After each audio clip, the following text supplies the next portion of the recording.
mais vraiment désolant.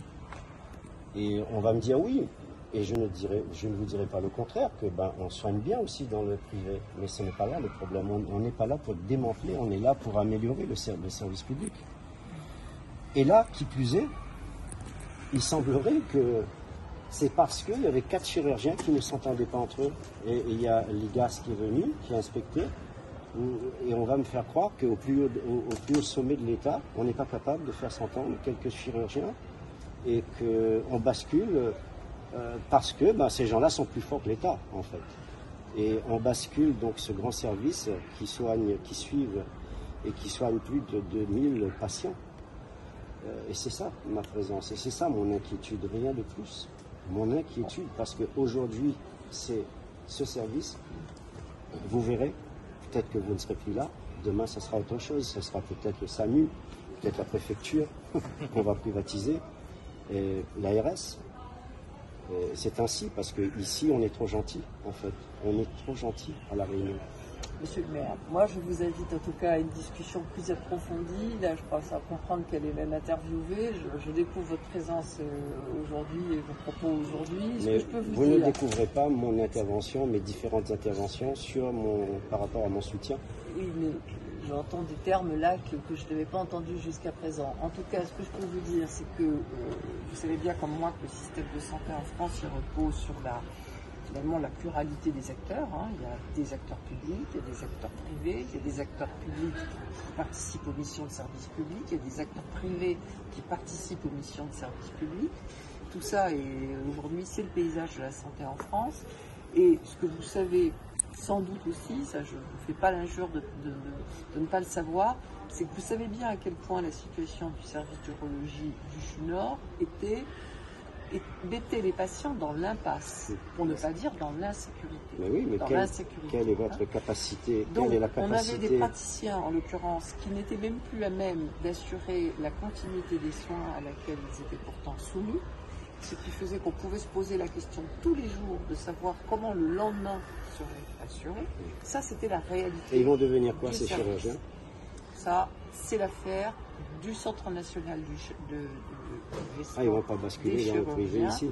C'est l'affaire du Centre national de gestion. Donc, on était dans une situation où la sécurité des soins basiques était mise en jeu tous les jours. Tous les jours. À partir de là, il y a eu une responsabilité qui s'imposait aussi bien à la direction du CHU qu'à l'autorité sanitaire, fort effectivement sur le constat de l'IGAS, qui était de dire il faut que ce service en l'état ferme, tout en assurant la continuité des soins.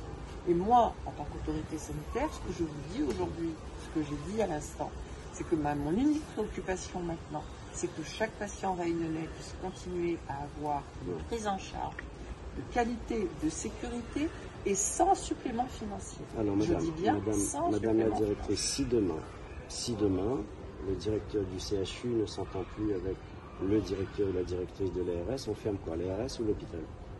Moi, je ne passerai pas du tout la question dans ces termes. Le sujet, c'est comment demain, concrètement, les patients réunionnais vont pouvoir trouver une réponse en urologie médicale et chirurgicale sur le site du CHU, sur le site du CHU, puisqu'il a bien été dit ce matin que la continuité des activités, c'était sur le site même du CHU.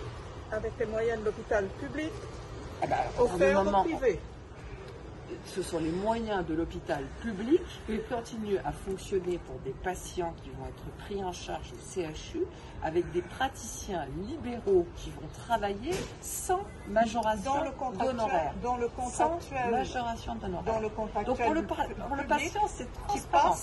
Dans le contractuel public qui est conservé et qui passe le patient, c'est transparent. Le patient, c'est transparent. Le patient, il va au CHU, il est pris en charge en activité urgente, programmée ou non programmée, exactement comme auparavant. Mais vous n'étiez pas capable, Et la transmission se fait comment, madame?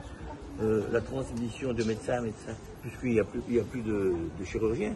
La coordination de chirurgien en chirurgien. Hier, on opérait encore. En l'occurrence, le privé et les chirurgiens libéraux, chaque jour, font la preuve qu'ils travaillent en collectif de travail. Ils sont libéraux et pour autant, ils participent à un collectif de travail. La preuve en est, c'est qu'ils vont organiser les astreintes, la continuité des soins, ils vont l'organiser dans le cadre d'un planning. Et excusez-moi, mais ça ne peut être que mieux par rapport à aujourd'hui, parce que nous aurons un planning, nous saurons quel est le praticien qui effectue l'activité d'astreinte tel jour, et quel est le praticien qui effectue l'activité d'astreinte pour le lendemain. Donc les chirurgiens ont pu démontrer qu'ils savaient fonctionner en collectif de travail.